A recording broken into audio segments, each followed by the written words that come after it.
I never believed one appointment could shift my whole world. I was a working mom of two, constantly juggling deadlines, dishes, and diapers. My husband, Adam, and I had been married for 8 years. We weren't perfect, but we had a rhythm-hour version of peace. I worked from home as a graphic designer, and Adam was in corporate sales, traveling a lot. Lately, though, I'd started feeling the distance. It wasn't anything dramatic, just small things.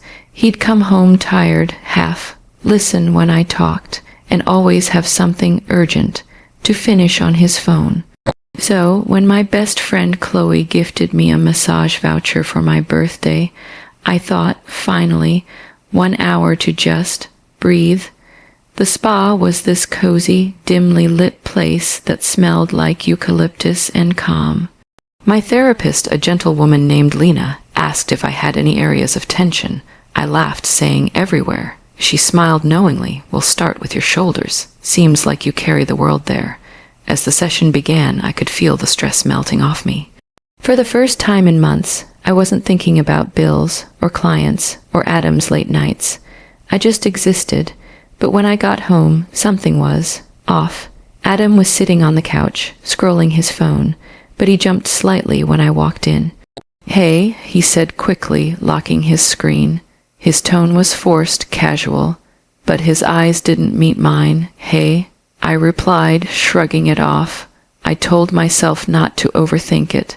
Later that night, I set my phone on the counter and went to put the kids to bed. When I came back, Adam was still on the couch, phone in hand, smiling at something.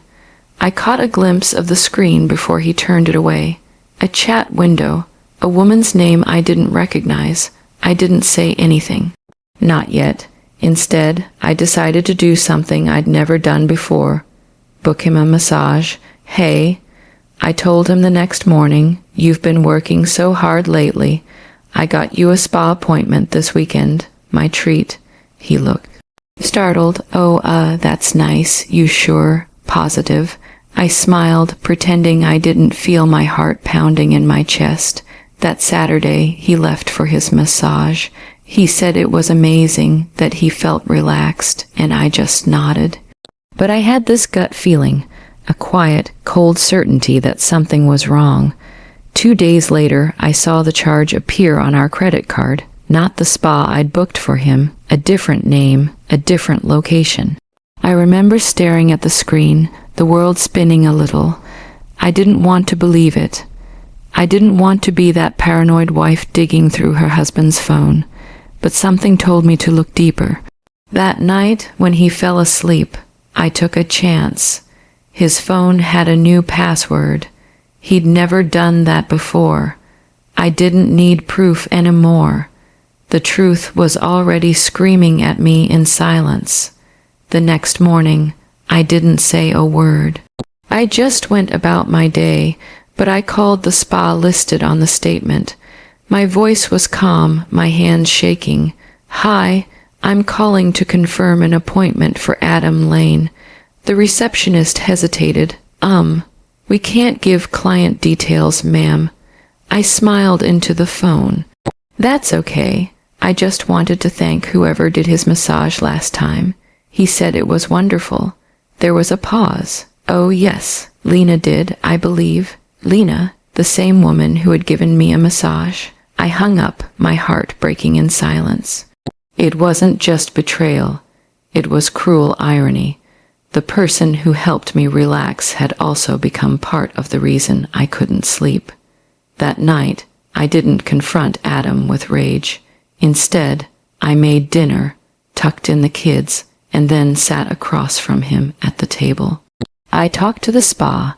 I said softly. He froze. "What?"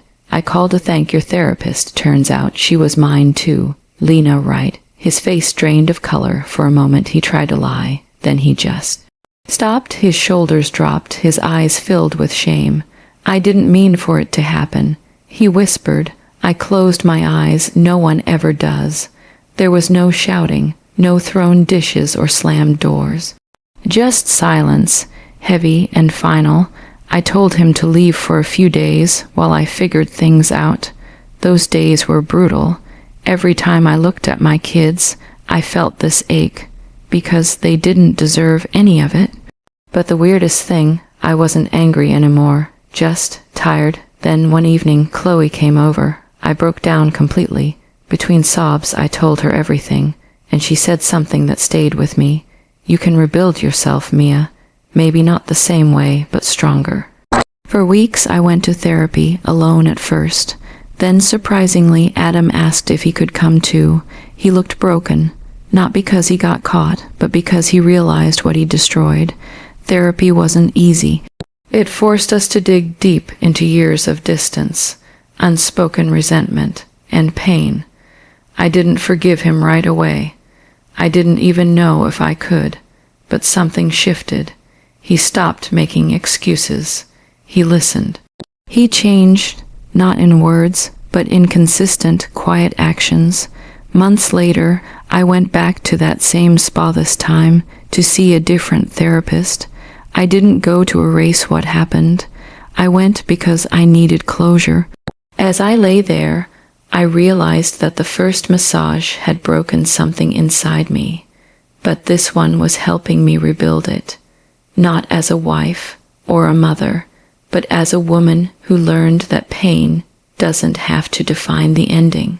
Adam and I are still together, but we're not who we were. We talk more, we set boundaries, and we don't hide anymore. Trust, once broken, doesn't just grow back, it's rebuilt, brick by brick.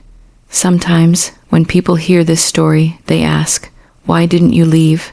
And I get it. But for me, leaving would have been easy. Staying, facing it, rebuilding. That was the hard part. The massage that changed everything didn't just reveal betrayal. It forced me to rediscover myself, and that's the thing about life. Sometimes, the moment that shatters you also becomes the one that shapes you. So, if you've ever had your world turned upside down by someone you trusted, don't let that moment define you, let it refine you. Because healing doesn't always start where the pain ends. Sometimes it starts right in the middle of it.